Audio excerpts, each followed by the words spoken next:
Amanda. And I'm Mel. And this is the Road Back Home podcast. Hello and welcome back to the Road Back Home. Today I'm joined by my friend, colleague and the very brilliant-minded Orla Fitz. Orla was diagnosed with ADHD in midlife during the chaos of the pandemic. And that experience completely changed the way she viewed herself, her work, her clients' work, and the exhausting myth of productivity. Orla is a web designer, online strategist, writer, and fierce advocate for rethinking the way that we work. Especially as creatives, she helps us build businesses and online presence that actually work for us. And now through her co-creative web design sessions, her newsletter Unruly Assets, and her work with fellow creatives, Orla is leading the charge for what it means to build something sustainable, humane, and real without burning out in the process. In this episode, myself and Orla are unpacking the hidden labor of ADHD, why the way we measure productivity is completely flawed, and how unshaming the use of AI and other assistive tools can actually level the playing field instead of feeling like a crutch that we shouldn't be using. So if you've ever felt like you have to work twice as hard just to keep up, or wondered why simple tasks can feel impossible while bigger stuff comes easy, then this episode is for you.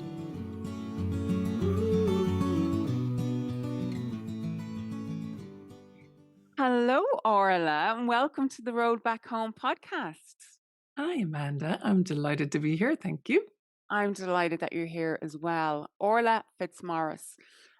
So Orla, we have known each other for a few years now, and we met each other in the midst of a kind of a productivity boom, would you say? Like we were both like caught up in the post-pandemic or mid-pandemic hustle of trying to survive online. And as a result, we kind of worked with each other.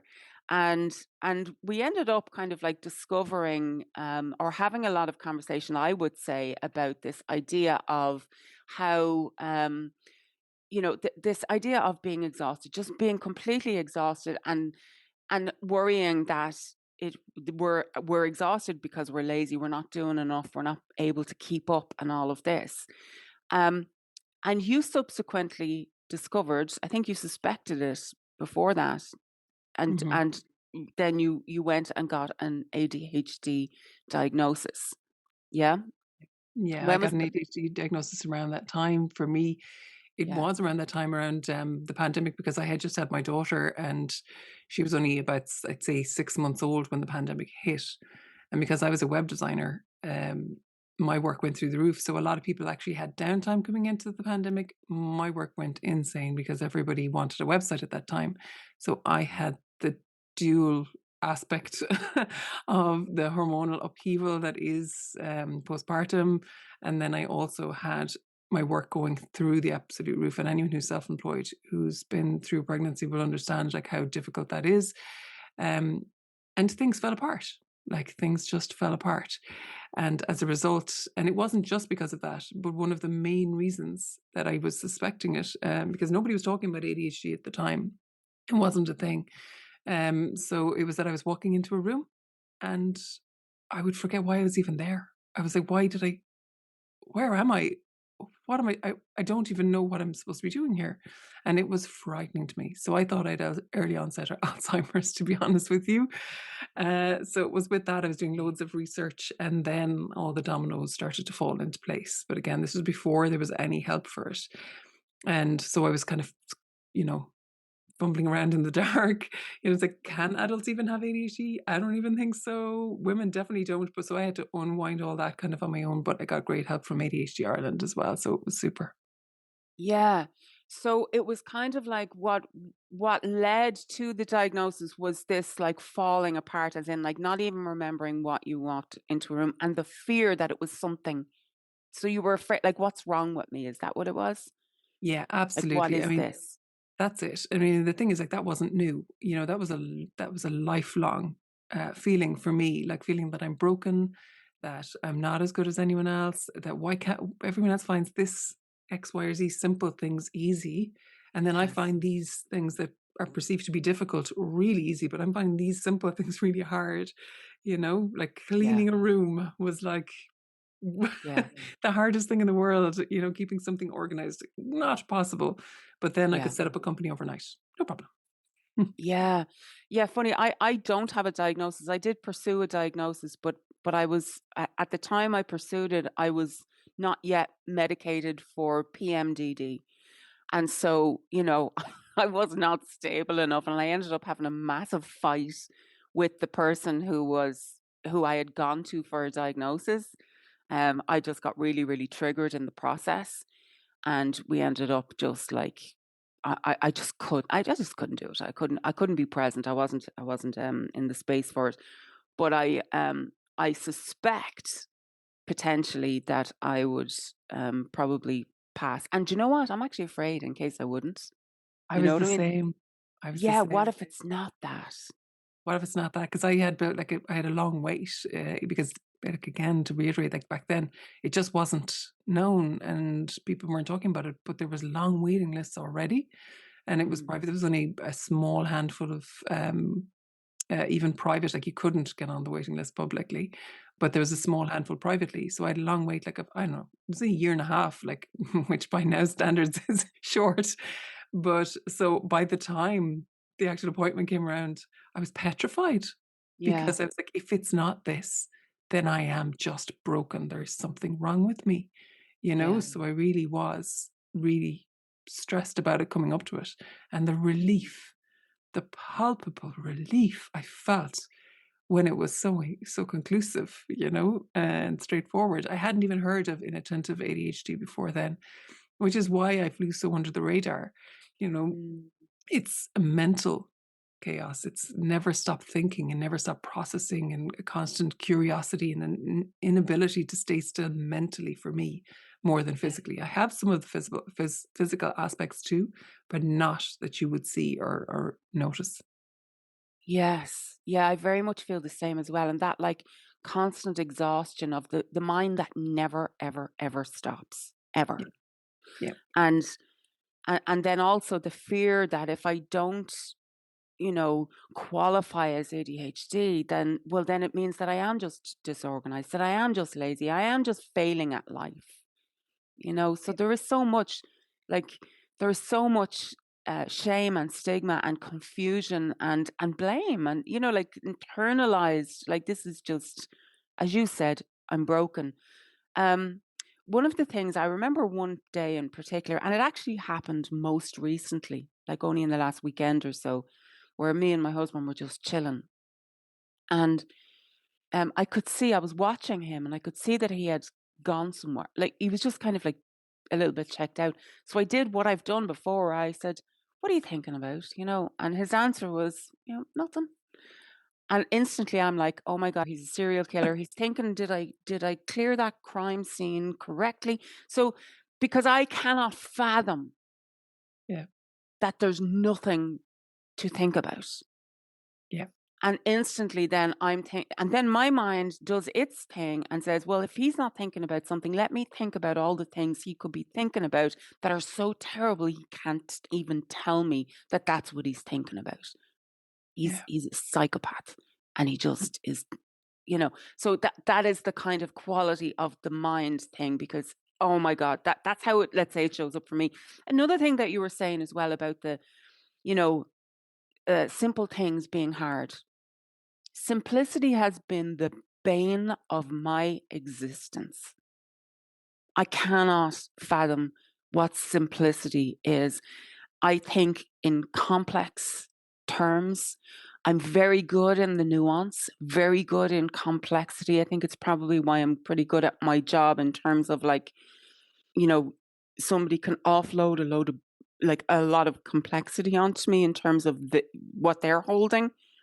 And I can kind of go in there and separate things out. But if you ask me to simplify a concept, I really struggle with that.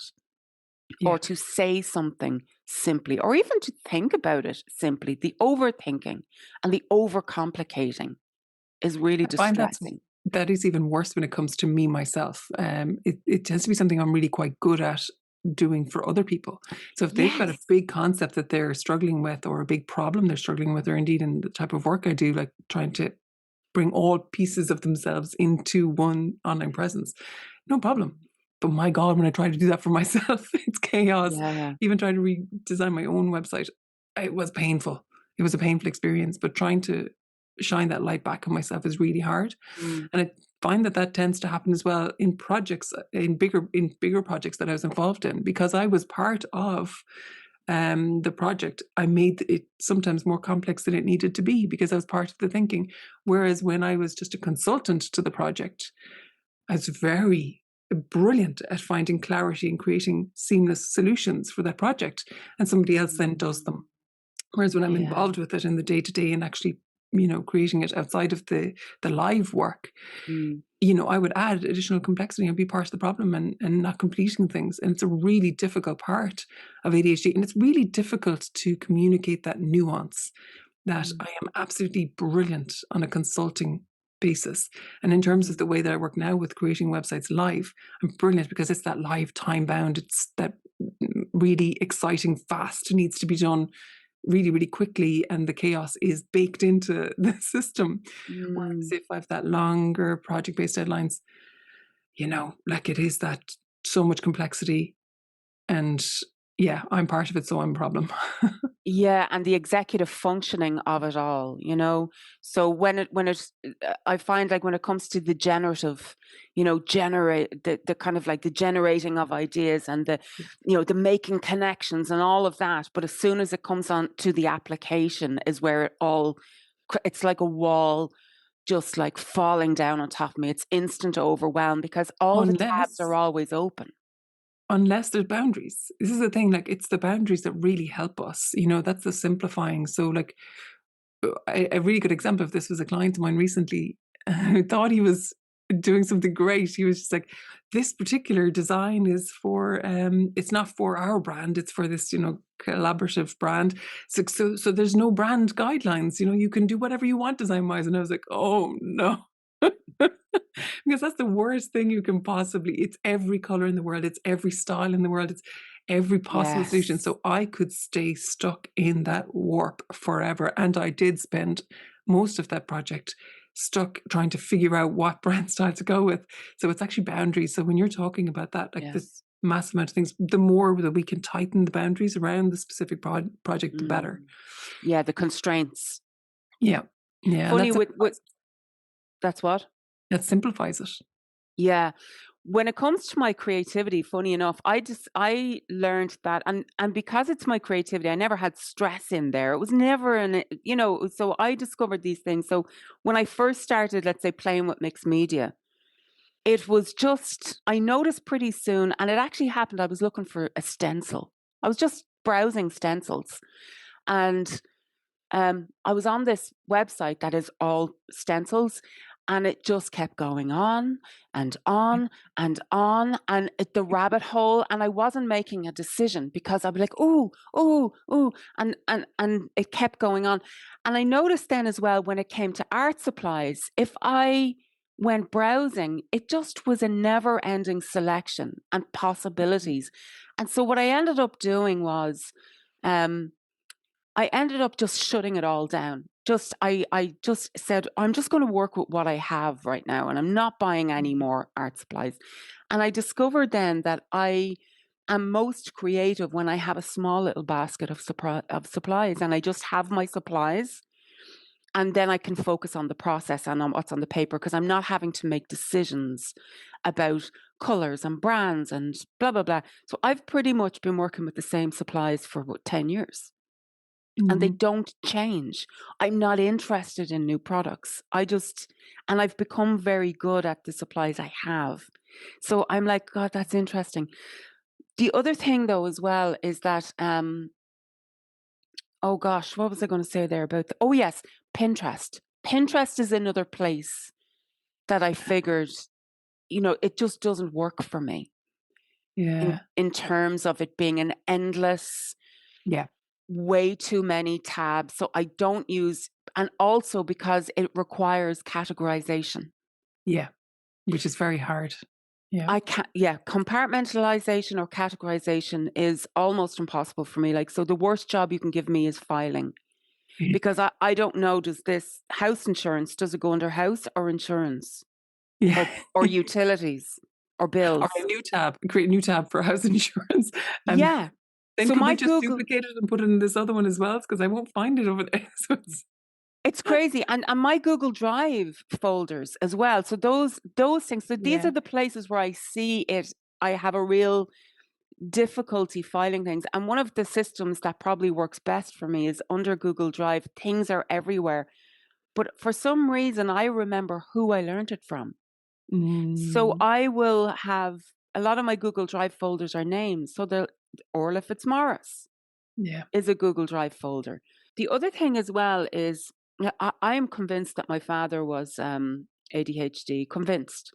And in the same way that, like, the same way that kind of addiction works is that this kind of like overwhelm, I believe, is progressive.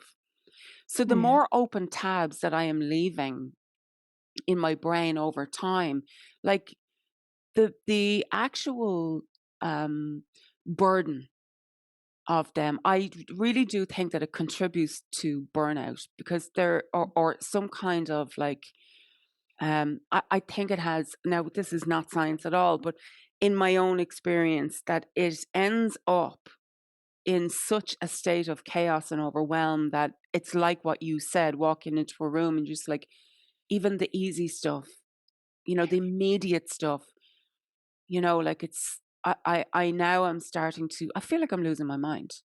I feel like I'm actually losing my mind, kind of a thing where it's like, that's what it felt like for me as well. yeah. I think the information, the open tabs are difficult, but it's when this sense that, for me, it's this sense that I'm failing with all of those open tabs. That is the part that makes me feel like I'm losing my mind. So the open tabs, when there's no one relying on me, or there's no like sense of being behind, is fine. But there's this pervasive sense of always being behind, of not being able to keep up with the things that other people require of me, time bound. Because again, this is another part, and I don't know if it's the same for you, but time has no meaning for me. And like, I just don't have any sense of it passing. And some things feel like they take millions of hours, and the other is like 5 minutes, and I've been there 2 hours trying to do it, and it's just disappeared. So all of these things contribute. And when you have a lot of open tabs, or a lot of ideas and a lot of things open, but I feel like I'm failing at the same time, and I'm not able to get to any of these tabs, and they feel like they're going further away, and it's like this avalanche. One way I often describe it, actually, that people seem to understand, is that it's like listening to every single radio station in the world at the same time. It's like the receiver's on for every single radio station in the world all the time. And I'm just tuning into all of these different radio stations, and it's just so overwhelming. And it's impossible to just focus in on the one station I want to actually listen to complete this job at the moment. Yeah. God, it really is, because it's almost like, as well, it's like being hyper aware of all the possibilities. It's almost quantum like. It's like being aware of all these possibilities, and taking, like, to land on anyone, or decide on anyone, or commit to anyone. There's a massive, almost like a loss or a grief, because you're shutting so many doors, and that's really hard. Like, in order for me to focus on this thing means I can't do this thing. And also, it's the rejection sensitive dysphoria. I know people talk about this, and there's people saying whether it is or isn't and all the rest, but I don't really care. The feeling of it is real for me, in terms of, because of all these ideas and all of these great concepts, and come up with all of these ideas. And there's always been this sense of, I'm going to do great things, or I've so much potential, and then I've never lived up to that potential. And so like, even within like these larger projects that I've stepped away from doing, that was constantly the problem. Was like, it just sounded so great at the start, and like, it's like I'm working along on it, but it's so huge, and I'm so lost in the case and all the rest of it. And then there's this like weight of being a disappointment that has been pervasive my entire life. It's like, God, this sounded so great. And now it's like chaos. But chaos has always been the part of all the great things I've created too, you know? So there's, in everything that I've ever created that was great, there is like a great plan at the start, and then you break it all down and it becomes this really odd, weird, otherworld mess. And then the right parts get pulled out and pulled together and put together in this completely different way. And I think that kind of is what creativity is. But that system doesn't work well within the structure of set deadline and you need to be as good as you were. You said you'd have that by X day, and it's like, but it hasn't come together yet. It's still in pieces. And, you know, like I don't have that much control over that. And time being some other paradigm to me, it's very hard for somebody with ADHD, I think, especially in the creative spaces, to fully be at ease within a system that is so time bound and so caught up in time and in this need for consistency and integrity. And integrity means always being your word is your bond. But when your values are around creating something incredible or creating something that feels right, that's impossible to time bound. And so there's always this push and pull when it comes to trying to work within the traditional, I suppose, corporate system, and having a brain that doesn't work that way. Yeah. And that's what makes us feel lazy. That's what makes us feel less than. You know, those people are all succeeding. Those people are doing well because the system was built for their minds. And that's wonderful. But it was not built for ours. And a lot of the great work in history was not created under that system. I can't imagine Leonardo da Vinci or any of the great artists or even the great inventors were like, okay, I will have this to you by next Thursday at 2 p.m. for this meeting. And we'll have 5 meetings in the meantime where you keep me in account. Whereas he would have worked deeply and on specific subjects and put them down when they weren't working anymore and went on to something else. But there's no way to facilitate that within our current world. We've got to be earning on demand for expenses that are out of control. And it's just very, very difficult. So it's no wonder we always feel lazy. We always feel burned out. We always feel less than. One of the things that I've noticed as well is that, you know, being self-employed has thrown up so many challenges in this regard because it is that open field, you know? And I remember during college for the first, let's say I did 4 years. For the first 3 years, we would get our assignments and it would be write an essay, or maybe you'd have 2 choices, you know. So write an essay on this topic, or here's a title. That's what they would probably do. They'd give us the title of the essay and you'd go off and write it. And I'd be great. I'd be responding. Or in the 4th year, they were like, your final year project is whatever you want it to be. Yeah. When I tell you, yeah, I had an absolute, even my husband was like, FYP, I never want to hear those words again, FYP, those letters, because it actually nearly broke me trying to just settle on what I was going to do my final year project on.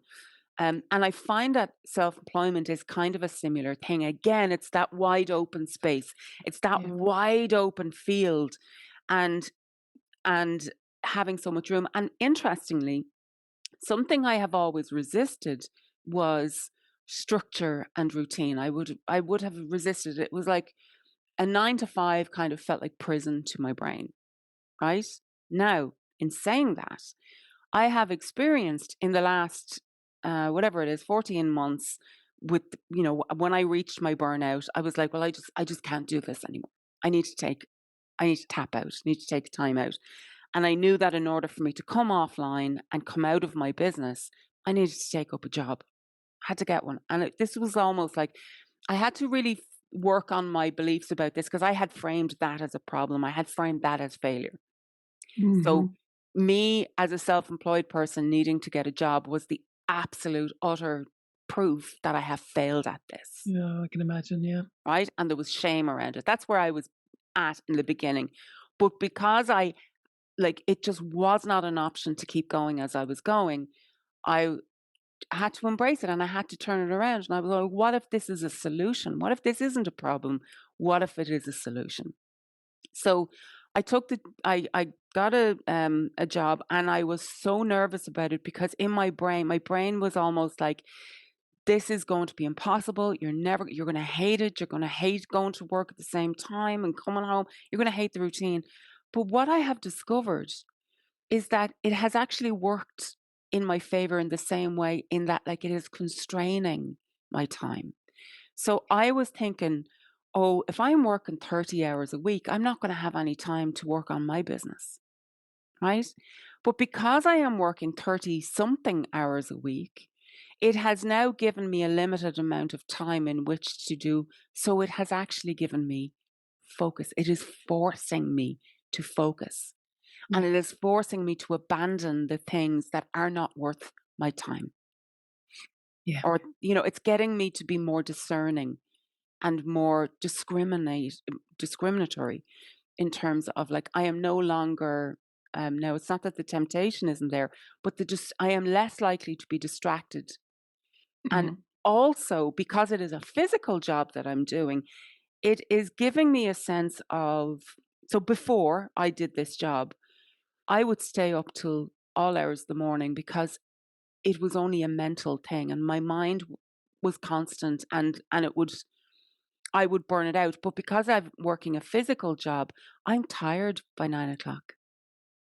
And so I kind of have to shut down. So it has put limitations on me that I always would have thought were going to be a problem, but are the same solution for me that putting limitations on the supplies in my creativity have been. So something I find really interesting as well, because I did get a job as well, a part-time job to support during the lower parts of my burnout as well. But it was very similar to the job that I do, so it was in the same space as what I do. And it did not help. No. At first, yeah, the financial ease did, but over time it didn't. Um, because of various things, again, to do with work, the type of work, and to do with bureaucracy, and to do with difficulty in dealing with people. Whereas I think the type of job you're working, it is not a bullshit job. We talk about these bullshit jobs. Your job is physical. It is connecting. You are meeting other people. It's a tangible thing, and it is so different from the work that you do that you were almost refreshed coming back to it. Whereas I found that the job that I was doing, because I was dealing with so much interpersonal stuff, as well as it being so similar to the work that I actually do, and also there was way too much executive function required in it that I wasn't thinking through in advance, it depleted me coming back to my own job. So it's interesting to consider the type of work that does that. Another thing is, I came across in my years of trying to find solutions to the problem that is me, that I thought was me. There's this therapy, I think, if I'm not wrong, Morita therapy, I think it might be called, or it's based on a Japanese concept like the Ishiga, what's that? Ichigai or something like that. Oh yeah, Ikigai, yeah. Ikigai. You know those kind of Japanese philosophies. And it is something to do with constructive type of therapy. Basically, it is not a cure. It's an approach to overwhelm that brings you back to something very concrete, like actually constructive, like doing.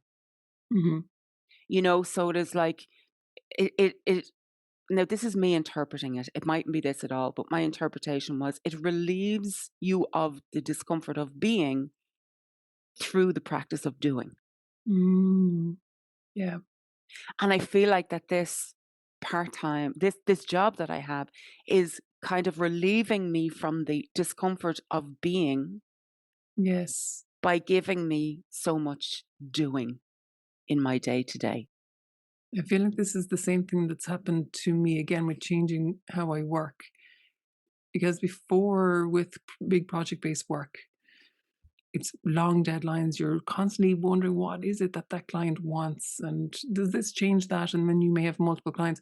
Whereas moving into just straight co-creation, again, it's doing, like fingers in the pie. The client's seeing so it's doing, and it's embodied and it's connected. So actually, maybe it isn't just the being, maybe it is the connection that's important. Like I am directly connected to the client when I'm doing the one-to-ones, and it's, versus the co-creation, it's live, and there's something really magic about that, about just connecting to another human. Even though for me it's online, it's not the same as your job where you're in person, but there's something there in the doing and in the connection and in the fact that your job has very specific boundaries. So it is simplifying the process.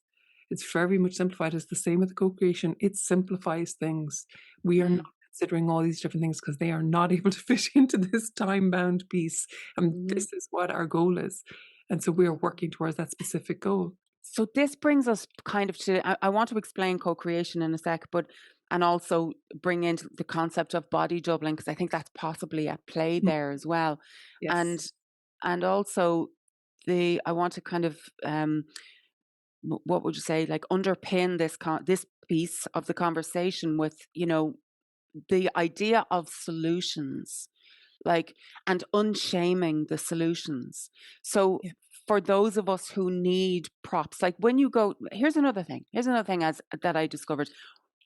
I only discovered props in yoga class much later on. So I had this expectation that I was supposed to go into a yoga class and I was supposed to be able to touch my toes, kiss my ass, go into this pretzel shape unassisted. Like the whole idea of I'm supposed to do this unassisted. There's a really interesting tangent to that I've always been able to do that unassisted, but I am so not fit, but I'm hypermobile. And this was something I was thinking of a time ago, which is, it's almost exactly like, so somebody could see me in a yoga class and be like, oh, look at her. She's just great at yoga. She is not great at yoga. She's just hypermobile and she could be damaging herself, but she's able to touch her toes and more. But that's the same as in life. When I look at people, would say, one thing I was thinking about was consistency. I have a friend who was talking about how she was so glad that she was able to be consistent with the newsletter. And consistency is hard for everyone. But the fact that she was able to be consistent and work to get to that, that's phenomenal. To me, that's like a unicorn style thing. It's like, how does somebody do that? I just don't know, but it's like, like she does not have a neurodivergency. She does not have a mind that races around like a wild stallion all the time. And it's the same with the yoga. You just don't know by looking at someone. You can't tell by looking at somebody what advantages they have. Not that hypermobility is an advantage for yoga, but I never needed the props because I could always reach any position I needed to. But that wasn't because I was better at yoga than the next person. It wasn't because I was a better person. They weren't failing. I just had an advantage in that particular domain that was invisible. And it's just one of those things. I also have hypermobility, and it is a correlation with ADHD. Yep. Which is crazy. My daughter is hypermobile and she is ADHD. It's so interesting. So this also, like this hyper flexibility, this hyper adaptability, again, the hyper element of it, the over functioning element of it, it kind of comes back to this. I remember writing this down in my journal. Just because you can do a thing doesn't mean you should be the one doing the thing. Yeah.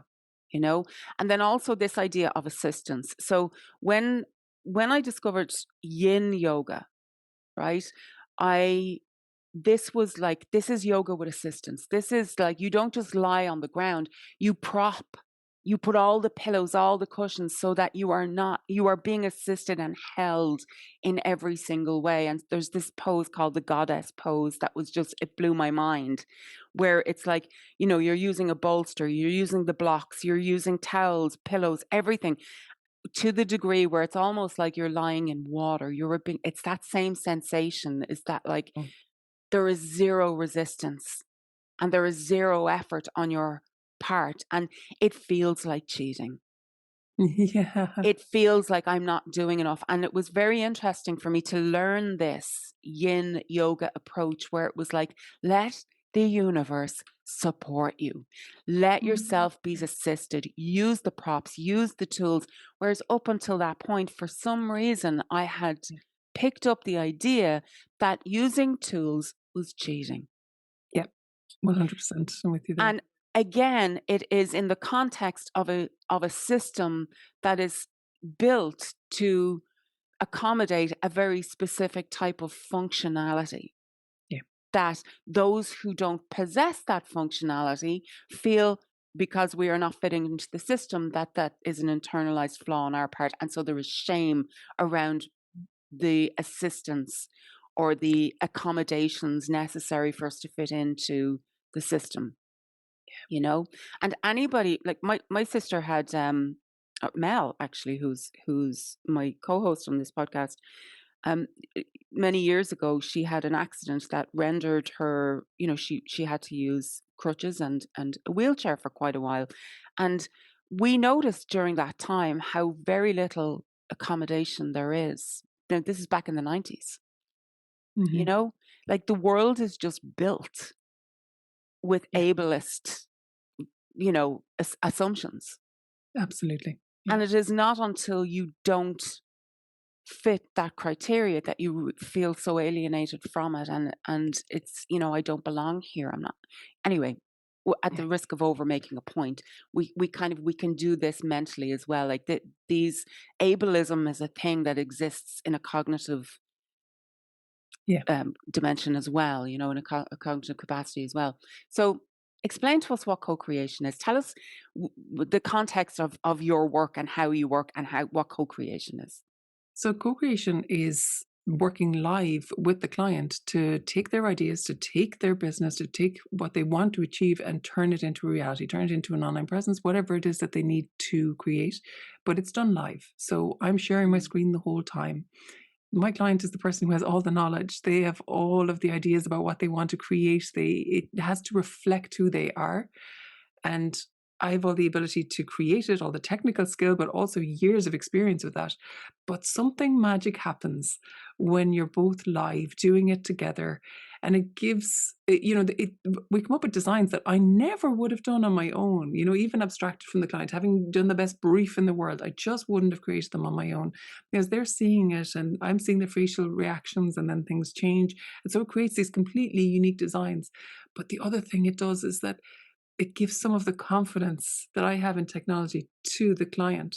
And I'm using all kinds of technology in order to do this. Assistive technology like AI, I'm using the design tools. I'm also giving them the benefit of my years of design and business strategy. And so it's building them up through live design. And they're really fun and light ways of doing it. And it works so well. Again, with my brain type. I remember somebody years ago saying that it was somebody famous in the ADHD industry. So sorry, I can't remember now, but it is, the two keys to thriving with ADHD are the right partner and the right work.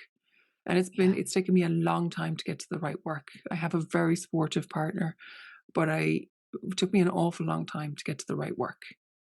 Because I love the work in one way, but the way it worked didn't work for me. What I really want to encourage listeners here who might be relating to us to do is to start experimenting with solutions and allow yourself to have them. Like another solution for me that I discovered, because one of the executive functioning things that I struggle with is emptying the dishwasher and reloading the dishwasher, right? Do you know what I found actually gets me to do that? Boil the kettle. Make myself a cup of tea, right? So whether I'm boiling an egg, poaching an egg, or boiling, so I will give myself a job when I'm in the kitchen and I feel the resistance to the dryer or the the dishwasher. All I'll do, I'll make myself a cup of tea, and then because watch kettle never boils, as they say, and so I either put because I also heat my milk for my coffee in the mornings. So that is a timer on the microwave, or I will boil the kettle, or sometimes even just set a timer on your clock and give yourself 5 minutes. And you should see me emptying and reloading that dishwasher. And I've found a way to do that. Another thing in the mornings, when I first wake up in the mornings, I get the open field effect where it's like I cannot motivate myself to get out of bed. So I get my phone and I put on either a podcast or YouTube, something. I give the dog a bone. My brain, I give it something to chew on, and then I can move. I do the exact same thing. Yeah. My And it's funny because it's completely the opposite of the advice you get from everyone, which is, you know, like, make sure you don't go on your phone first thing in the morning. Make sure you are create before you consume. I totally get it, but my brain will not activate without being pulled forward in some way. And I mean, this is, I think we'll probably get on to, if we get time to talk about the productivity side of things. So I do think at times now I'm over productivityed, but I've been getting up at 4 a.m. recently, which sounds bonkers, and people are like, okay, you're losing it. But the reason I've been getting up at 4 a.m. is because I can't get early morning hours. They are my magic hours for my brain. They are the time my brain fires at its best. I've always been a morning person, never a night owl. And yet, so are my kids, delightfully. So they are awake at 5:30, 6 o'clock. They're awake. So I was trying to get up at 5 a.m. to try and get time before that. But there just wasn't enough payoff. There wasn't enough pull forward. So now, just by chance, I was reading about this author that I really love, and their writing routine was getting up at 4 a.m. And I was like, I wonder if I could try that, and what would that feel like? Those hours are so gorgeous. Now, I can't get them all the time because my kids still awake at night, but it's the same thing as you're talking about. When I can, I need something to pull me forward. So it's the same as you. I'll put on a podcast. I'll put on something that will just spark me up and pull me out of the bed. It's like, okay, if you want to listen to this podcast, you've got to get out of that bed. You know? That's it. And I, I'm tired of the world telling me that I should, go for a walk in peace and silence and all that. And I'll say, great, excellent. But my brain won't start unless I literally give the dog a bone. So I'm now like, or it'll start on the worst possible things. It will start with, you're so lazy, you can't get out of bed. Look at you now, you didn't do X, Y, and Z yesterday, and now you think you can go off and get time to yourself to write? You think you can just relax in these morning hours? I don't think so. And then I've spent a half an hour in a horrible space, and I just switch everything back off, and I'm like, this is pointless. Whereas if I pull myself forward with something exciting, I'm up and I'm out. And that's why it's important for us to allow the solutions that work for us be good enough, and not to, like somebody else's solution. And there's some kind of like virtuous, great, you can get up in the silence and spend the first hour of your day in absolute silence, but that is great for you, just like, it's great for somebody who's not in a wheelchair to access a building that only has steps. Do you know, I need the ramp, and I'm not sorry. And fuck off while you're absolutely.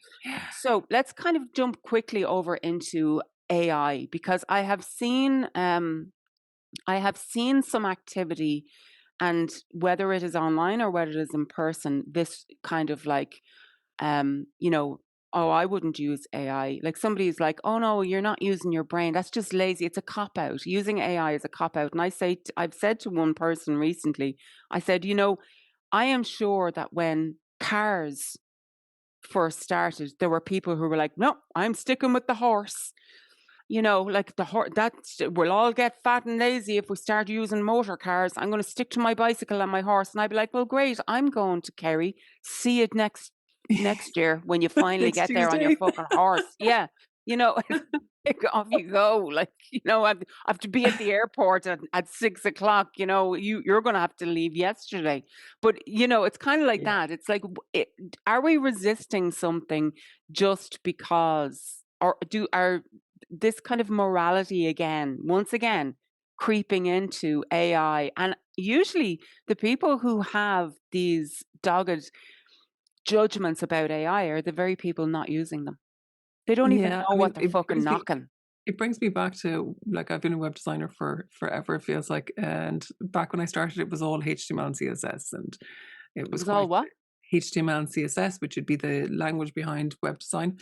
And I remember when this like front page came along, Microsoft front page, and it was this, like managed the HTML and CSS, and it was somewhat a front end builder. And I remember a lot of web designers at the time, it was in forums when the chat was like, you know, you're not really a web designer if you use front page. I mean, if you think about front page now, it was so basic by comparison to what we have now, but you still have the same thing happening in my industry, where it's like using the likes of Squarespace or using AI to create apps now, as it turns out.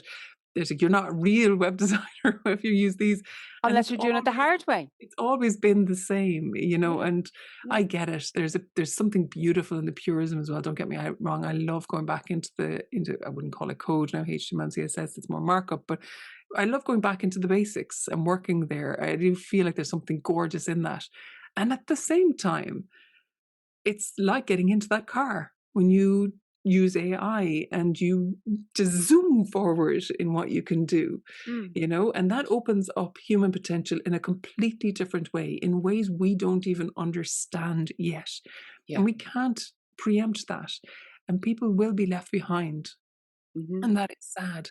It is sad when people are left behind because they've chosen to, but it is catastrophic for humankind that so many people are left behind because they don't have access, because these things are gate kept, because they don't have time, because we'll say, you know, parents who don't have time, they're working two jobs and they're trying to parent and they just don't have time to access, or people who don't have proper access to internet or to the knowledge or to the confidence. There's so many reasons why, or are living in war-torn countries.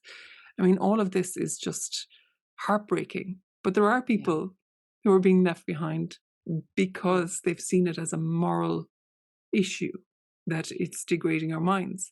They are so here's my take on it. I think that they frame that what's really going on is a resistance to change. But rather than fucking own that, they project and frame it as a moral issue to shame you for getting out of the bucket. Yeah, it's crabs in a bucket. It is. It absolutely is. And I think the big issue really comes back to, I do talk a lot about this, like in terms of like it's the system, but it is the system is the issue, because the system pits us against each other, and the way that it works is the zero-sum game. And so if somebody is using one of these assistive technologies, call it what you want, AI, if they're using it to create more money, and it is being built off of the creative and knowledge work of decades of work of people, like centuries of work, really. It's learning off of that, and then a small percentage of people get to exponentially increase their wealth based off of that. I can understand that from a moral perspective, why there's a huge amount of outrage about that. Back to the matter is, it's not going back into the box. You know, this isn't going back into the box. We can't go backwards, and no amount of moral outrage about that is going to change that fact. But that system is wrong, and I don't know what we do about it.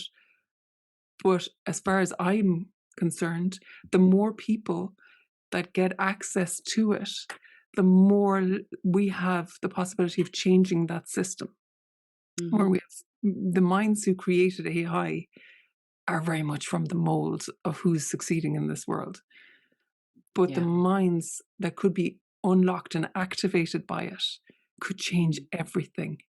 You know, they really could. But there's structural elements in place now that don't allow everybody to get access to it. And, you know, I think some people are, rightly or wrongly, we'll all see over time, holding on to the moral aspect when they could be using it to, you know, completely change their perspective, to create completely new work, to connect with other humans, to improve their work. You know, it's just, there's so many ways that this removes some of the busy work that we've all gotten used to. And it could open us up to a completely different way of thinking. It also, of course, could be utterly catastrophic. End of days, and, you know, the AIs decide that we're the problem. Oh yeah, I mean, the way anything can, you know. But you know, I personally, it works for me the same way that, you know, like I'm almost 50 years of age, and I have spent too much of my life not allowing myself the assistance because of the stigma around it, because I was listening to, you know, the shamers who don't need it. So I might as well, you know, it's almost like I go back again. This is an accessibility issue. This is a ableism. This is, you know, elitism. This is all of these things. Like, I'm sorry that you're pissed that something has come along now to level the playing field. You know, I'm sorry that you have lost the advantage of me not being able to access my brain in the way that would allow me to thrive under this regime, you know. And I'm also not sorry. I'm absolutely not sorry. So I'm going to use the blocks. I'm going to get into goddess pose. I'm going to goddess pose my way into business now. You know what I mean? Like, that's the way. And it's an assistance, and it's still not going to, you know, it is an assisted technology for sure. Like, it's going to assist us in ways, in things that we have struggled with, but there's other areas of our lives that it does not help with, that are still going to be problematic. And we still have to show up. It's not like as if, you know, that I'm not doing the work. In fact, I'm doing more work now because I have that assistance. Let's say, you know, and I can use it whatever way I want, and I can use it personally and I can use it professionally. And it is allowing me to function in a way that has always been a massive struggle, which has always contributed to the ways in which I cope that haven't been good, which has not really made me a great person to be around. So ultimately, this is me owning my how I'm showing up in the world. And I just really wanted to have this conversation with you to unshame whether it is AI or whether it is whatever it is, use the thing that takes the burden off. You're carrying enough burden as it is, and you don't have to do things the hard way. Yeah, and I mean, that's what technology brings us. And AI is, for me, like, it is interesting, I suppose, because I'm so steeped in technology and constantly looking at what's coming next. AI is just another technology, and there's some transformative effects to it. But the assistive technologies in general have been transformative for me, and they are for people with ADHD and with other, we'll say, invisible and visible disabilities. But specifically for us, it's around executive functioning. This is where technology really helps us. And so people don't really understand how much this executive functioning dysfunction or poorer function, whatever you want to say it, for us is a factor. So, for example, for me, using FocusMate for accountability overcomes the executive functioning issues I have with time. Using AI, I'll use it to, you know, to stop myself from getting stuck in these spirals. I say, okay, I have got all of these options in front of me, and I cannot figure out which one to do. I have gone around in circles with them. This is what I'm thinking. This is what I'm struggling with. Help me make sense of this. And to somebody else, that might seem like, oh my God, you're outsourcing your brain to a computer. But to me, I'm able to just get all of that on my head. I have already gone around this in a million different ways and wound up in every alleyway possible. And then the alleyways open up into 10 more directions, and it is insane. And so I sit down, and then it just comes up with all these ways I didn't think about it. And the option becomes so clear. Not always perfectly clear, but it's like a thinking partner that helps me overcome the disability that I have in executive functioning, because it is. And, you know, look, we don't have all the science around neurodivergence yet, but from most of the scans that have been done, it does seem that there is an impairment in executive function with people with ADHD. So it is an invisible disability. 100%. An ability in other ways. So I don't want to say it like it's a disability, but being able to support it by having a technology that opens up that executive functioning, that allows you to outsource that piece, is so valuable. It's so valuable. So valuable. Yeah. And we really do need to, you know, cultivate more compassion than judgment. You know, the judgment is not helping anybody ever. And I mean, I don't think a single person that I can call to mind would ever look at somebody who, you know, like a double amputee who is now using prosthetics and be like, you're outsourcing your movement to prosthetics. Do you know what I mean? It's like, it sounds like a flippant parallel to draw, but it is literally, you know, it like that also is technology. You know what I mean? Prosthetics are also technology, just like glasses. I wear glasses. Nobody shames me for putting my glasses on to see properly. And interestingly, when glasses were first invented, I only heard this recently. I think it was in Napoli, in Italy, a glass blower. But they kept the that innovation of I can't remember what you call that, the glasses. They kept that to themselves for a long time after they invented it, because it allowed, I think it was in Neapolitan, I could have the wrong area, it allowed their craftspeople, the older craftspeople, to keep crafting for so much longer and produce incredible products for so much longer, because their eyes kept going for so much longer. So there's always been reasons to hoard and to hold and to make technology something, something to make scarce. accessibility To make scarce. accessibility. Yeah, exactly. So it was just an interesting parallel with that. Okay. Well, one piece of advice, what would you say for listeners who are struggling maybe, or suspect they're struggling with undiagnosed or unmanaged ADHD? What would your advice be to them now? My advice would be to get the diagnosis, because we do not deal well with open tabs. We have enough of them in our lives. They are everywhere. And the one thing that getting a diagnosis does is it closes that tab, and just ignore all of the nonsense that's out there about, ADHD is overdiagnosed and it's a fad and all of this nonsense. Yeah. For the most part, if you have felt at odds with the world from a young age, and there will have been signs in childhood, and a diagnosis is not something that's flippant, and go to a good organization, and they will look into your past. They will want to get those key markers from childhood. It's so obvious. ADHD is so obvious from a young age. I see it with my daughter. It was obvious from the time she was a few weeks old.